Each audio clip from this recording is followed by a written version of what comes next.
Here's Cam after a pretty ugly win. I'd rather have, I said it in the locker room, I'd rather have a ugly win rather than a pretty loss, if that makes sense. I don't know if that even exists, but, you know, we didn't play our best game offensively, but, you know, when we needed it, we got the job done, and that's all that counts. Let's go. Mike Vick back with us now. I'm just going to go right to the question, Mike, even though I really actually loved that outfit. Did Cam's ugly win help or hurt the Patriots' case of being a playoff caliber team? It was one of those wins that you're like, yeah, but what do you think? Yeah, I mean, it's one of the wins where it leaves you still searching for answers, as we've been for the last 5 weeks with the New England Patriots. And Cam's right, and that term, it does exist. He knows that. Ugly win better than a pretty loss. I've been a part of a couple, and it feels good to win. And it showed on his face that he was very relieved when they won that game. Winning the game, in general, it helps. It gets you closer to the finish line and accomplishing that team goal that you set out for in August or in July or whatever. But, you know, things have to get better. They got a tough schedule coming up, and they got some games that is going to require them to play at their best. And if they're going to get into the playoffs or at least try to mount some playoff momentum, they're going to have to win the next 3, I think, which would be critical. So, you know, they got it.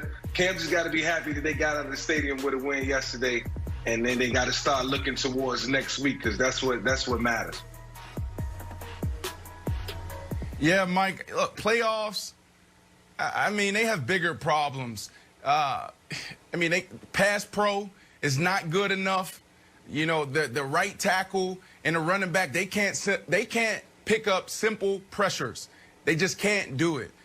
Offensively, you have no tight ends, no wide receiver. I like the kid Bird. He makes plays in big moments, but it's just not enough.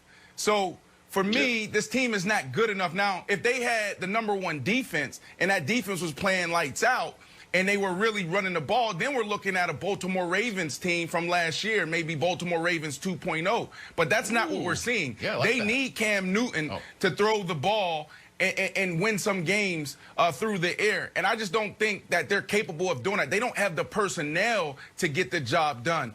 And, Nick, if there's ever been a time for you to crush a quarterback, now is the time. Like, we're talking about Taysom Hill. We're talking about Baker Mayfield. Look at the stat line.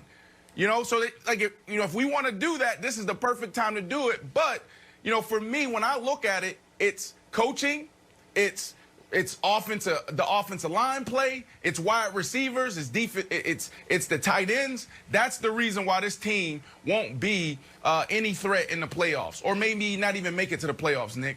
Ooh, we'll take it. Yeah, well, listen, as far as playoffs go, the Patriots could go undefeated the rest of the way and still get left out. I mean, right now, you know, the teams with a better record than them are on the outside looking in.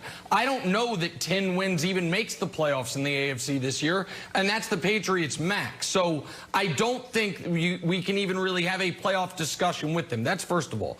Second of all, I don't think this was as ugly as we're discussing it. To me, this wasn't as ugly as their win against the Jets, because one side of the Patriots played a great game. Holding Kyler Murray and the Cardinals to 17 points, holding Kyler down the way they did, that was an excellent defensive performance. It was an incredibly ugly offensive game, because that was the worst game Cam Newton has played maybe in his entire career, certainly in his career with the Patriots. He was horrible, and they won anyway. Cam Newton was out there doing his best Taysom Hill impersonation, and somehow the Patriots still got a win over a quality opponent. And so, Wilds, I just think at the end of the year, you're gonna have sleepless nights about the fumble against Buffalo.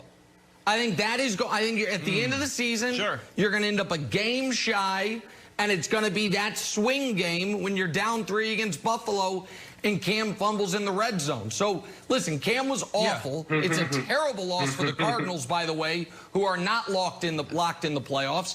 And I thought a good win for the Patriots, but I don't think they can make the playoffs. I think the numbers are too far against them, Wilds. if by good win you mean great win by the Patriots. And I'm not haunted by the Bills fumble because this is sort of like the karmic gods giving us the missed field goal. You know, it sort of balances each other out. But I'm debuting a new segment. It's called Kevin's Report Card, where I grade each element of the Patriots team in a report card setting. So the quarterback, you know, Cam had 11 passes, 9 to Patriots and 2 to the Cardinals. That wasn't bad. Running backs, we ran for 110 yards. The defense played great. Special teams put us in a good position. So here are the grades, if we can reveal it. Stand by. Pass everything. It's a pass-fail test. We won. Quarterback wins. It all counts, baby. Another win. We're on our way to 500, Vick. Get ready. Yes, this is how it goes. It's a pass-fail class. I don't need to go oh, he did great, and he didn't do great, and he did. You know what? Boom. Another win. A big. Well, that's how it works, Nick. Quarterback wins. Just if it's good enough for Baker and Taysom Hill, it's good enough for Cam Newton. So I'm feeling very good about Vick, this win. it seemed to me. It seemed to me. I want to ask Mike a question. It seemed to me like the Patriots didn't want to trust Cam in this game.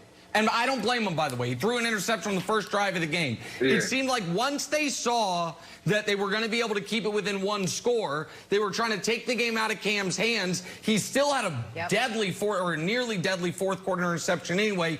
It felt to me like they were trying to coach around Cam Newton yesterday. Yeah, the game plan was very vanilla going down the stretch, and it's obvious. They don't allow Cam to spread it out.